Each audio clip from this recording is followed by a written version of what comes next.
దేవునికి అద్భుతమైన రంగమంటపాన్ని నిర్మించింది. ప్రస్తుతం ఇది ఓరుగల్లు కోటలోని మధ్య భాగంలో 4 కీర్తోరణాల మధ్య శిథిలావస్థలో నేడు ఇలా కనిపిస్తుంది.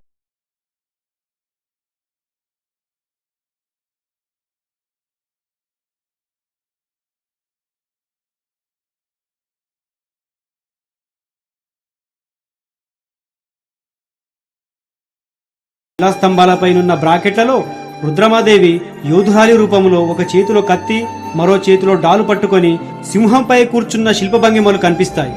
ఈ భంగిమ బీదరు శాసనంలోని రాయ గజకేసరి బిరుదుకు శిల్పరూపం.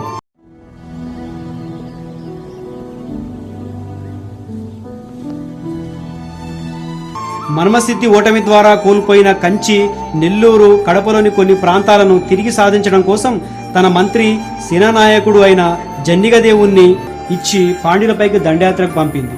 పాండ్యుల సామంతునిగా నెల్లూరును పరిపాలిస్తున్న వీరరాజేంద్రుని, అతడికి మద్దతుగా నిలిచిన పాండ్యసేనల్ని కాకతీయ సేనలు అవలీలగా ఓడించాయి.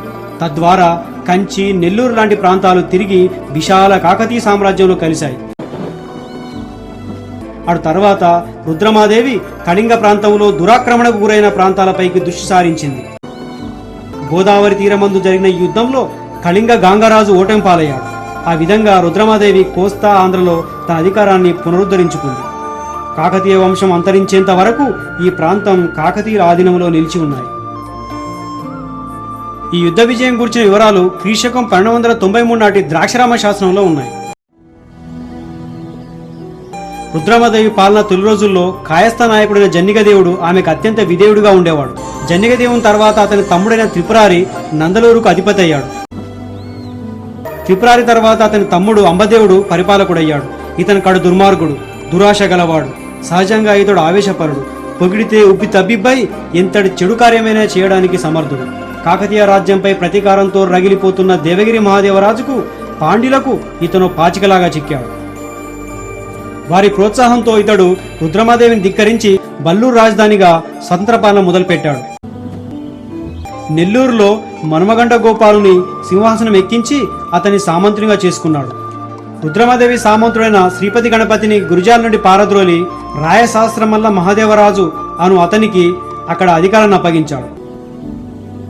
అంబదేవుని తిరుగుబాటు చర్యలు గమనిస్తూ వస్తున్న రుద్రమాదేవి అతడిని ఒకేసారి ఎదుర్కొంటే అందులో ఇతరుల జోక్యం చేసుకుంటారని ఊహించి అంబదేవునిపై స్వల్పమైన చర్య తీసుకోవాలని నిర్ణయించుకొని కొందరు సామంతులను అతడిపైకి పంపింది. కానీ అంబదేవుడు వారిని ఏమాత్రం లెక్క చేయకుండా నిర్దాక్షిణ్యంగా వారిని హతమార్చి తన తిరస్కార భావాన్ని మరింతగా చూపించాడు. సేవణులు, పాండ్యులు అండ చూసుకొని అంతకంతకు తెగిస్తున్న అంబదేవుడు వల్ల కాకతీయ రాజ్యానికి వాటిలోనున్న ప్రమాదాన్ని దృష్టిలో పెట్టుకొని తానే అతన్ని శిక్షించుటకు యువరాజైన ప్రతాపరుద్రునికి రాజ్యభారాన్ని అప్పగించి 80 సంవత్సరాల పైబడిన వృధాప్యాన్ని సైతం లెక్క చేయకుండా కొంత సైన్యాన్ని తీసుకొని క్రీశకం 1289లో త్రిప్రాంతకం వద్ద అంబదేవునితో తలపడింది. రుద్రమాదేవి అంబదేవునికి మధ్య సాగిన ఈ యుద్ధంలో ముఖాముఖిగా ఆమెతో తలపడిన వారు చాలా తక్కువ. ఎందుకంటే ఆ వీరనారి సాహసమునకు ఎంతటి వారైనా తలవంచి తీరాల్సొచ్చేది. మహాయోధురాలైన రుద్రమధాటికి అంబదేవుడు సైన్యం క్షీణిస్తూ యుద్ధం ముగింపు దశకొస్తున్న తరుణములో ఒకరోజు సూర్యాస్తమయం తర్వాత యుద్ధానికి తాత్కాలిక విరామం దొరికిన సందర్భంలో తన గుడారంలో రుద్రమాదేవి అలసి నిద్రిస్తున్న ఆ నిశిరాత్రి వేళ అంబదేవుడి ప్రోద్బలంతో ముష్కర్లంతా ఒక్కసారిగా ఆమెపై బడి వధించారు. కేవలం పర్రాజుల మెప్పు కొరకు పాకులాడి మహాసామ్రాజ్ఞి రుద్రమాదేవి దారుణ మరణానికి కారకుడై చరిత్రలో మచ్చగా మిగిలిపోయిన హీనుడు అంబదేవుడు. రుద్రమాదేవితో పాటు ఆమె అంగరక్షకుడు మల్లికార్జున నాయకుని మరణ సమాచారం మనకు పువ్వుల ముమ్మడి నాయకుడు వేయించిన క్రీశకం 1289 నాటి చందుపట్ల శాసనంలో ఉంది. ఈ శాసనం మహారాణి ఆమె అంగరక్షకునికి శివలోక ప్రాప్తి జరుగుటకు వేయించిన దానశాసనం. కాకతీయ రాజులలో రుద్రమాదేవి విశిష్టమైన వ్యక్తిత్వం. దేశ విదేశీయులు సైతం సింహాసనంపై అపురూపమైన ఆమె దర్శన భాగ్యం కోసం రేయింబవళ్లు అభిమానంతో ఎదురుచూసేవారు. రుద్రమాదేవి అసాధారణమైన వ్యక్తి, సాహసం గల వీరురాలు. అస్త్రశస్త్ర విద్యలోను, పోరాట పటిమలోను ఆమెకు ఆమె సాటి. కనుకనే ఆమె పట్ల ద్వేషమును పెంచుకున్న పరరాజులు ఒట్టి పిరికి పందరు. ఆమె ఎదుట నిలిచి పోరాడ చేతగాక దొంగచాటుగా ఆమె నిద్రిస్తున్న వేళ చంపిన ఆ కిరాతకులకు ఎవ్వరికీ తమ తమ రాజ్యాలు గాని అధికారం గాని భోగభాగ్యాలు గాని దక్కకపోగా చివరికి వారికి దాస్యం మాత్రమే మిగిలింది. అదే వారికి తగిలిన శాపం. రుద్రమాదేవి తర్వాత కాకతీయ సింహాసనాన్ని అధిష్ఠించిన వాడే ప్రతాపరుద్ర చక్రవర్తి. ఇతడినే రెండవ ప్రతాపరుద్రుడు అని కూడా అంటారు. ఈ కాకతీయ చక్రవర్తి క్రీశకం 1289 నుండి 1325 వరకు పరిపాలించాడు. కాకతీయ రాజులలో ఇతను 17వ వాడు మరియు చిట్టచివరి చక్రవర్తి. రుద్రమాదేవికి పుత్ర సంతానం లేదు. ఆమెకు ముమ్మడమ్మ, రుయ్యమ్మ అనే ఇద్దరు కుమార్తెలు. వారిలో ముమ్మడాంబ పుత్రుడైన ప్రతాపరుద్రుని దత్తత తీసుకొని తన వారసునిగా ప్రకటించింది. క్రీశకం 1289లో ప్రతాపరుద్రుడు పట్టాభిషిక్తుడైనట్లు తొగర్రాయి శాసనంలో ఉంది. ప్రతాపరుద్రుడు అద్వితీయ పరాక్రమవంతుడే కాదు, మంచి వ్యూహకర్త, సంగీత సాహిత్య అభిమాని కూడా. ప్రతాపరుద్రుడు కాకతీయ సింహాసనాన్ని అధిష్ఠించిన తర్వాత కూడా చాలా ఏళ్ల పాటు అతన్ని కుమార రుద్రదేవుడనే పిలిచేవారు. ఆ పేరు మీదుగా ఒక శిలాశాసనం మనకు ఓరుగల్లుకోట ఏకశిలా గుట్టపై కనిపిస్తుంది.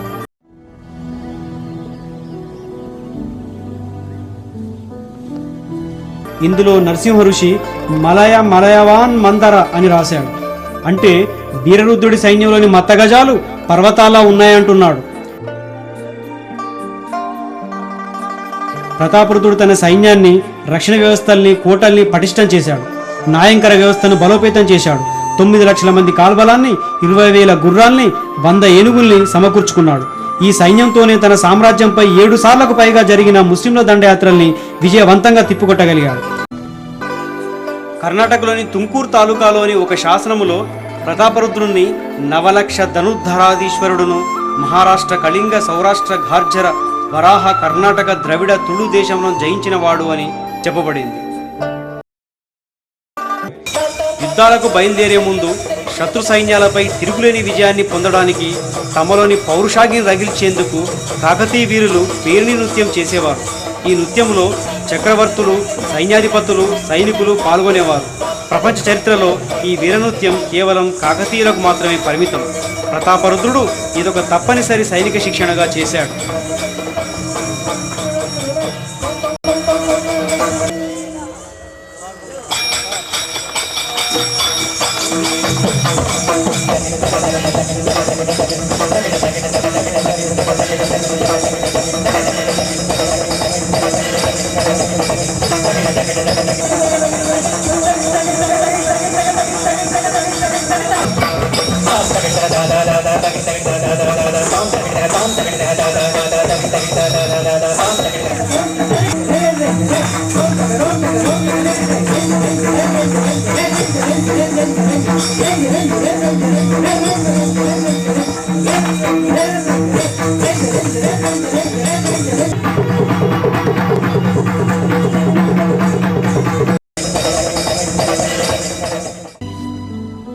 ప్రతాపరుద్రుడు అధికారం చేపట్టే నాటికి కాకతీయ సామ్రాజ్యం క్లిష్ట దశలో ఉంది. అంబదేవుని తిరుగుబాటు, దానికి మద్దతిచ్చిన దేవగిరి యాదవరాజు, పాండ్యరాజులు చాటుమాటుగా ప్రమాదాలు కలిగిస్తున్నారు. తూర్పున కళింగ గంగరాజు వేంగిలోని కొన్ని కాకతీయ భూభాగాల్ని తిరిగి ఆక్రమించుకున్నాడు. ఈ పరిస్థితుల్లో ప్రతాపరుద్రుడు తక్షణం స్వామిద్రోహి అంబదేవుణ్ణి శిక్షించడమే ప్రథమ కర్తవ్యంగా భావించాడు. అతన్ని శిక్షిస్తే ఇరుగు పొరుగు వారికి ఒక గుణపాఠంగా అవుతుందని నిశ్చయించుకొని తన సైన్యాన్ని 3 భాగాలుగా చేశాడు. అంబదేవుడు అతని మద్దతుదారులైన యాదవ, పాండ్య రాజ్యాలపై ఏకకాలంలో ముక్కోణపు దాడులు నిర్వహించడానికి యుద్ధ వ్యూహాన్ని రచించాడు.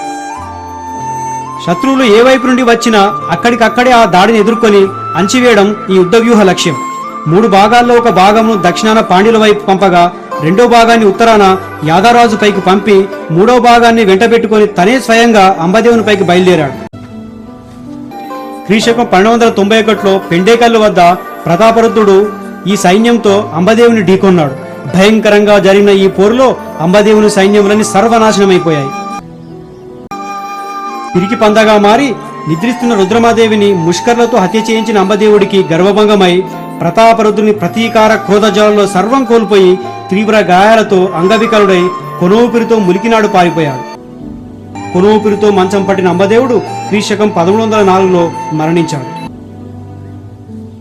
దక్షిణ దిశలో పాండ్యుల వైపు బయలుదేరిన కాకతీయ సైన్యంలోని మరొక భాగం నెల్లూరును ముట్టడించాయి. ఈ సైన్య భాగానికి ఆడిదమ్మల్లు, సోమయాజుల రుద్రయ్య నాయకత్వం వహించారు. ఈ సైన్యం నెల్లూరులో అంబదేవుడు నిలిపిన మనవగండ గోపాల్ని హతమార్చి కొత్తవిచోడ రంగనాథుణ్ణి ఆ స్థానంలో నిలిపాయి. కానీ రంగనాథుడు కృతజ్ఞుడై పాండ్యులతో జట్టు కట్టి స్వతంత్రుడగుటకు ప్రయత్నించాడు. ఇతన్ని అణచడానికి క్రీశకం 1296లో ప్రతాపరుద్రుడు నెల్లూరుకు తిరిగి సైన్యాన్ని పంపాడు. రంగనాథుడు అతని పాండ్యమిత్రులు ఎంత పోరాడినా కాకతీయ సైన్యం ధాటికి ఎదురు నిలవలేక ఓడిపోయారు. ఈ యుద్ధ ఫలితంగా తిరిగి యథాప్రకారం నెల్లూరు కాకతీయుల వశమైంది. ఇక్కడ ఈ యుద్ధాలు జరుగుతుండగానే ఉత్తరాన పశ్చిమ దిశలో దేవగిరి యాదవులపైకి బయలుదేరిన కాకతీయ సైన్యంలోని మరొక భాగం గోనగన్నారెడ్డి, విఠలనాథుడు, తాత పిన్నమనేని, మనుమగండ గోపాలరావు వంటి మహాయోధుల నాయకత్వంలో రాయచూరును ముట్టడించింది. ఈ యోధుల ధాటికి ఎదురు నిలవలేక దేవగిరి యాదవరాజైన రామచంద్రదేవుడు ఓడిపోయి పలాయనం చిత్తగించాడు. ఈ రకంగా దేవగిరి యాదవరాజు నుంచి కృష్ణా తుంగభద్ర ప్రాంతం కాకతీయ రాజ్యంలో కలిశాయి. ఈ విధంగా అంతఃశత్రువులను బహిశత్రువులను అణిచివేయడంలో ప్రతాపరుద్రుడు చేపట్టిన చర్యలు మంచి ఫలితాలనిచ్చాయి. దీనికి అసాధారణమైన ఆయన వ్యూహరచనే ప్రధాన కారణం.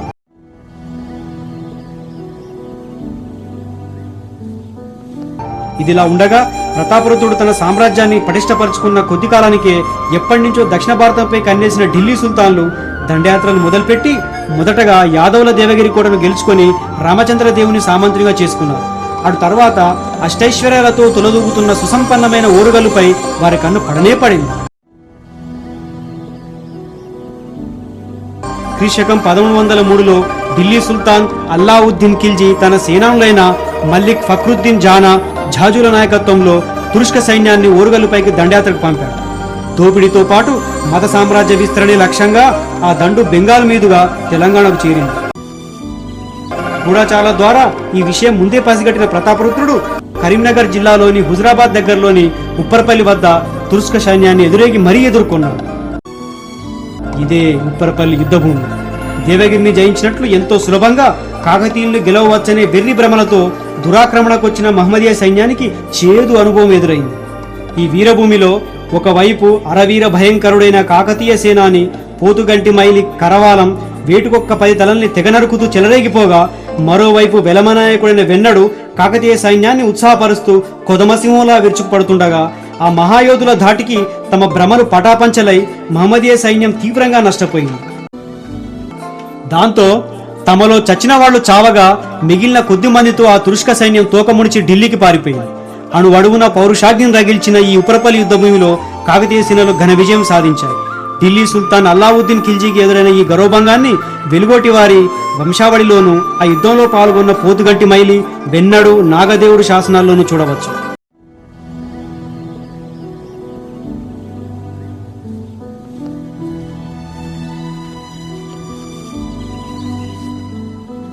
ఓరుగల్లుపై జరిగిన మొదటి దండయాత్రలో ఓటమి పాలైన తురుష్కులు 6 సంవత్సరాల తర్వాత అల్లావుద్దీన్ ఖిల్జీ తన ఓటమికి ప్రతీకారంగా క్రీశకం 1109లో మాలక్ కాఫర్, ఖ్వాజా హాజీల నాయకత్వంలో అపార సైన్యాన్నిచ్చి ఓరుగల్లుపైకి రెండవ దండయాత్ర చేశాడు. క్రీశకం 1310 జనవరి 19న వరంగల్ కోట ముట్టడి ప్రారంభమైంది. తన రాజధానిని కాపాడుకోవడానికి ప్రతాపరుద్రుడు బయటి కోటపై ఉన్న 70 బురుజులపై ఒక్కో సేనానాయకుడు ఆధ్వర్యంలో సైనిక దళాల్ని మోహరించాడు. 25 రోజుల పాటు కొనసాగిన ఈ ముట్టడిలో తురుష్క సైన్యం పుట్టకోటను మాత్రమే ఆక్రమించగలిగారు. కానీ ఓరుగల్లు కోట మాత్రం లొంగిరాలేదు. ఎలాగైనా సరే ప్రతాపరుద్ర చక్రవర్తి లొంగ తీసుకోవాలనే పట్టుదలతో పరిసర గ్రామీణ ప్రాంతాలను సైన్యం చేత తగలబెట్టించసాగారు. ఇలా వక్రమార్గంలో శత్రువు తన ప్రజలు హింసిస్తుంటే చూడలేక గత్యంతరం లేని పరిస్థితుల్లో యుద్ధాన్ని విరమించి ప్రతాపరుద్రుడు ఖిల్జీతో సంధికంగరించాడు. ఇలా క్రీశకం 1110 ఫిబ్రవరిలో ఇరుపక్షాల మధ్య సంధి కుదిరింది. ప్రతాపరుద్రుడు ఈ విధంగా తుష్కులతో యుద్ధాల్లో మునిగి ఉండడం అవకాశంగా తీసుకుని కాకతీయ సామ్రాజ్య దక్షిణ సరిహద్దులో తిరుగుబాటు తలెత్తాయి. ముస్లింల రెండవ దండయాత్ర తర్వాత తన రాజ్యంలోని తిరుగుబాటును అణచడంలో తలమునకడయ్యాడు ప్రతాపరుద్రుడు. నెల్లూరు సామంతుడు రాజగండ గోపాలుడు స్వాతంత్రం ప్రకటించుకున్నాడు. అదేవిధంగా ములికినాడులోని గండికోట పాలకుడైన వైదుంబ వంశస్థుడైన మల్లిదేవుడు కూడా ప్రతాపరుద్రుడి సార్వభౌమత్వాన్ని ధిక్కరించాడు. ఈ ఇద్దరిని అణచడం కోసం వెంటనే తనకు అత్యంత విశ్వాసపాత్రుడైన జుట్టేలెంక గొంకారెడ్డిని తీసుకుని తానే స్వయంగా బయలుదేరి నెల్లూరును ముట్టడించి రాజగండ గోపాలను ఓడించి అక్కడి నుండి తరిమివేశాడు. ఇక సేనాని గొంకారెడ్డి మల్లిదేవుడిని ఓడించి గండికోటను స్వాధీనం చేసుకున్నాడు. క్రీశకం 1110లో పాండ్యరాజ్యంలో ఆ రాజ్య వారసత్వం విషయంలో సోదరులైన వీరపాండ్య సుందరపాండ్యుల మధ్య కలహం చెలరేగింది. తమలో తామే సింహాసనం కోసం కాట్లాడుకుంటున్న పాండ్య సోదరుల అనైక్యతను అవకాశంగా తీసుకొని హొయసాల రాజైన 3వ వీరబల్లాలుడు తాను కోల్పోయిన తమిళ భూభాగాలను స్వాధీనం చేసుకున్నాడు. పనిలో పనిగా కాకతీయ రాజ్యంలోని కంచి, చంద్రగిరి, నారాయణవనం ప్రాంతాలను సైతం ఆక్రమించాడు. హొయసాల వీరబల్లాలుడి కవింపు చర్యలకు మండిపడిన ప్రతాపరుద్రుడు తన సేనాని పెదరుద్రుడి నాయకత్వాన కాకతీయ సైన్యాన్ని అతడి పైకి పంపాడు. సైన్యంతో ముందుకు సాగిన పెదరుద్రుడు హొయసాల వీరబల్లాలను ఓడించి అతడు ఆక్రమించుకున్న ప్రదేశాన్ని తిరిగి సాధించి కంచి నగరాన్ని ఆక్రమించాడు. తద్వారా కాకతీయులు కంచిని తిరిగి పొందినట్లయింది. ఆ వెంటనే పాండ్యులు కేరళరాజు రయోర్మ కులశేఖరుడితో కలిసి కంచి నుండి కాకతీయులను తొలగించాలనే ప్రయత్నాలు మొదలుపెట్టారు. చివరికి అది మహాసంగ్రామానికి దారితీసింది. ఆ యుద్ధంలో కాకతీయ సైన్యానికి ప్రతాపరుద్రుడే నాయకత్వం వహించాడు. కంచి పొలిమేరల్లో జరిగిన ఈ నిర్ణయాత్మక యుద్ధంలో కాకతీయ సేనలు తమ శక్తియుక్తులను పణంగా పెట్టి పాండ్య కేరళ సైన్యాల్ని అన్ని వైపుల నుండి ముట్టడించి సర్వనాశనం చేశాయి. చివరికి పాండ్య సేనలు తమిళ ప్రాంతాల్లోకి పారిపోసాగాయి. ప్రతాపరుద్రుని ఆదేశాల మేరకు దేవేరి నాయకు నాయకత్వంలో కాకతీయ సేనలు వారిని తరుముకుంటూ తమిళ ప్రాంతాలకు చొచ్చుకొని పోయి వీరపాండ్యుని, కేరళరాజు రవివర్మ కులశేఖర్ని ఓడించి పాండ్య సింహాసనంపై సుందరపాండ్యుని కూర్చోబెట్టాయి. ఈ విషయం క్రీశకం 1317 నాటి శ్రీరంగ శాసనం ద్వారా తెలుస్తుంది.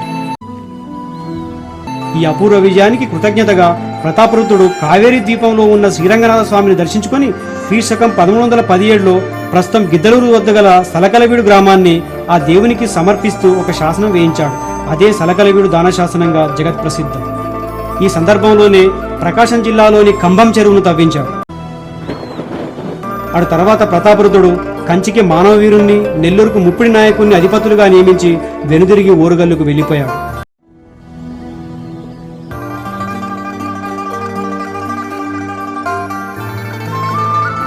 ప్రతాపరుద్రుడు ఇంతటి సంఘర్షణమయమైన జీవితాన్ని గడుపుతూనే తనకెంతో ఇష్టమైన రచనా వ్యాసంగాన్ని కొనసాగించాడు. ఉషోదయము, యయాతి చరిత్రం అనే నాటకాన్ని రచించాడు. అంతేకాకుండా ఆయన ఆస్థాన కవులైన విద్యానాథుడు, నలకీర్తి, శాక్యమల్లుడు, నరసింహ కవి లాంటి వారు ఎన్నో కావ్యాలు రాశారు.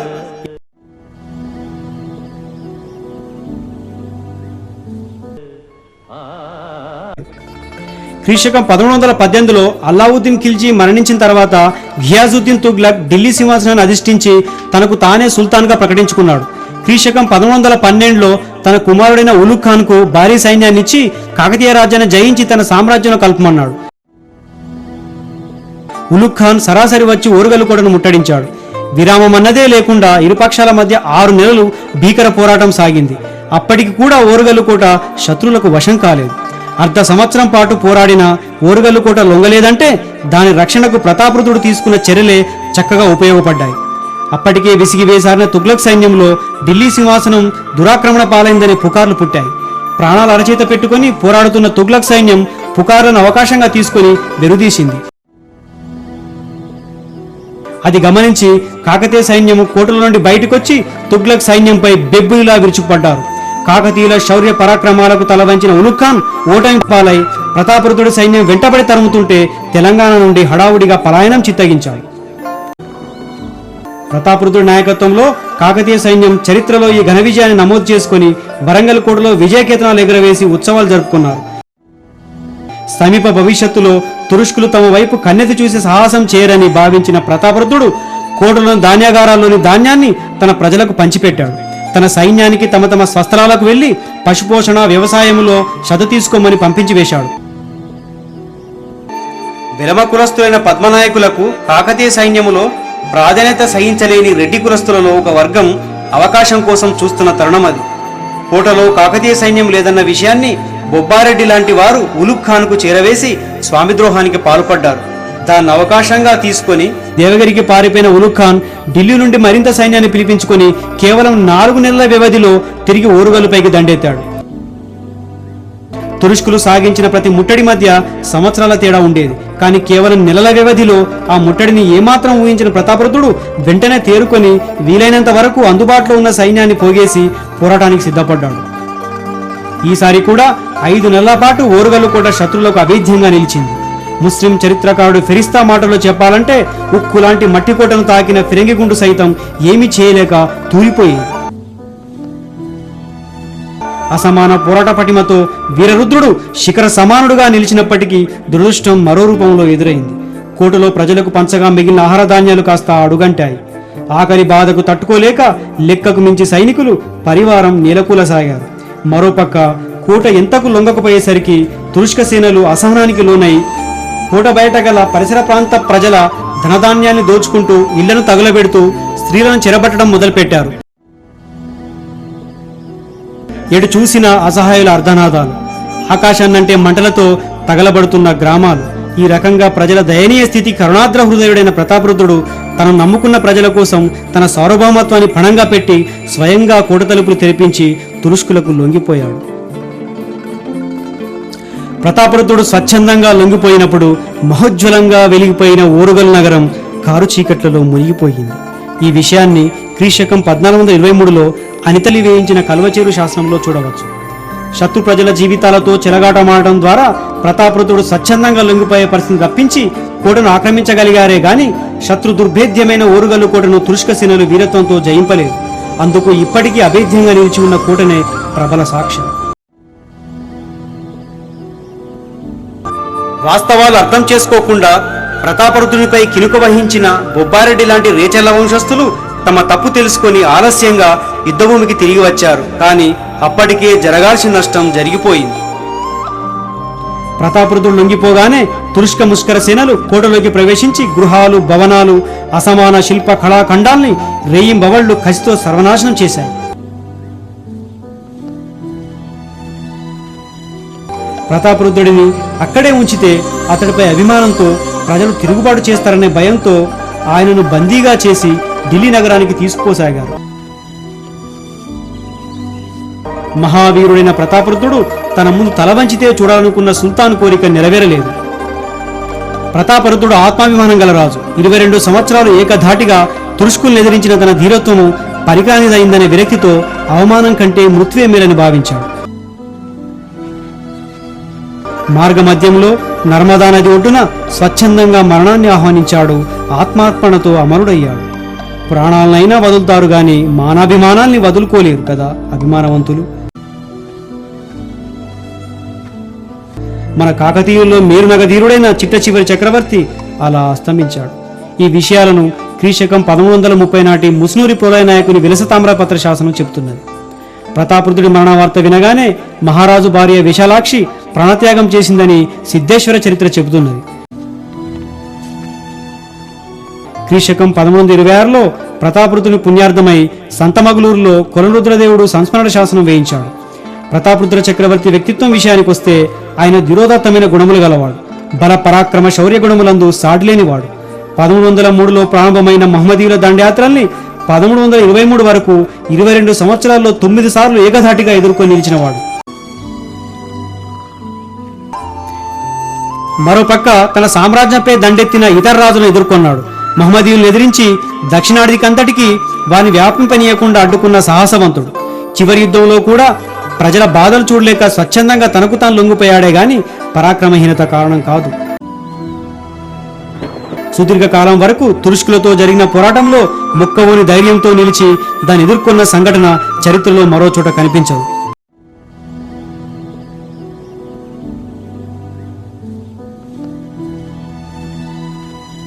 ఇక్కడి వారి సంస్కృతి చరిత్రలకు ప్రతీకగా నిలిచిన కాకతీయ సామ్రాజ్యం పతనానంతరం ప్రతాపరుద్రుడి సోదరుడైన అన్నమదేవుడు నేడు ఛత్తీస్గఢ్లోని బస్తర్ ప్రాంతాన్ని చిత్రకూటం రాజధానిగా చేసుకుని పరిపాలన సాగించినట్లు దిక్పాల దేవుడు వేయించిన దంతేశ్వర శాసనం చెబుతున్నది.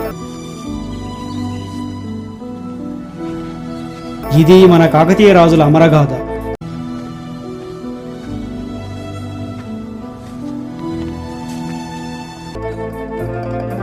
కాకతీయుల కాలంలో ముందడ, పుష్పగిరి, శ్రీశైలం, ద్రాక్షారామాలు ఆనాడు గోలకి మఠాలు. ఇవి బడుగు వర్గాల్లో బోలెడంత చైతన్యాన్ని నింపాయి. వీరశైవం మతంగా గుర్తింపబడంతో దానిని ఆచరిస్తూ వచ్చిన బడుగు వర్గాలు సామాజికంగా గుర్తించబడ్డారు. అక్షరాస్యులైన అస్పృశ్యులంతా తమ చరిత్ర సంస్కృతిని తామే సృష్టించుకున్నారు. ఈ నేపథ్యంలోనే నులకచందయ్య పురాణం ఒక స్వీయ చరిత్రగా నిర్మించబడింది. నులకచందయ్య ఒక బడుగు జీవి అన్న విషయం ఇక్కడ గుర్తుంచుకోవాలి. కాకతీయులు ఆదరించిన వీరశైవ మతం నాటి ప్రమాణాల రీత్యా ఎంతో ప్రగతిశీలమైనది. దానిలో కులభేదము వర్ణభేదము పాటించకపోవడం సకల జాతులకు ప్రవేశం కల్పించడం జరిగింది. కాకతీయులు శైవులైనప్పటికీ పరమత సహనం పాటించారు. దానికి రుజువుగా త్రికుటాలయాలను నిర్మించారు. వారు జైనులను హింసించారనేది కేవలం వదంతి మాత్రమే. అప్పయార్యుడనే ప్రసిద్ధ జైన కవి జినేంద్ర కళ్యాణం అనే గ్రంథాన్ని ఓరుగల్ నగరంలోనే పూర్తి చేశాడు. పైగా తన గ్రంథంలో కాకతీయ చక్రవర్తుల నిష్పక్షపాత విద్యాపోషకత్వాన్ని తెలిపాడు. క్రీడాభిరామంలోని పాత్రలైన మంచన శర్మ, టిట్టిప శెట్టిలు ఓరుగల్ నగరంలో బౌద్ధ జైనాలయాల్ని సందర్శించడం కనిపిస్తుంది. ఇది మేడారం జాతర. లక్షలాది మంది హాజరయ్యే ఈ గిరిజన జాతర వెనుక అనేక కథనాలున్నాయి. అందులో ఒకసారి కరువు వచ్చి పనులు కట్టనందుకు పగిడితరాజనే కోయరాజుపై కాకతీయ సైన్యం దాడి చేసిందని, అప్పుడు జరిగిన యుద్ధంలో ఎదురు నిలిచి పోరాడి సమ్మక్క సారక్కలనే కోయవనితలు వీరమరణం పొందారని, అటు తర్వాత వారినే దేవతలుగా జాతరలో కొలుస్తారనేది ఈ కథనం. కానీ చరిత్రలో కాకతీయులకు గిరిజనులకు మధ్య యుద్ధం జరిగిందని తెలిపే ఎలాంటి ఆధారాలు కనిపించవు. పైగా జాతర జరిగే మేడారం ప్రాంతంలో కోయరాజులు పాలించినట్లు అక్కడ ఎలాంటి కోటలు గాని చారిత్రక అవశేషాలు గాని కనిపించవు. 2007వ సంవత్సరంలో తెలుగు విశ్వవిద్యాలయం నిర్వహించిన మేడారం సదస్సులో పాల్గొన్న వక్తలు కూడా ఈ కథనాన్ని సమర్థించే ఎలాంటి చారిత్రక ఆధారాలు లేవని తెలిపారు. నిజానికి జాతరలో పాల్గొనే కోయ గిరిజనులు వారి ఆశ్రితులైన డోలి, పట్టెడ, చందావారు, నాయకపోడు గిరిజనుల్ని యుద్ధం గురించి అడిగితే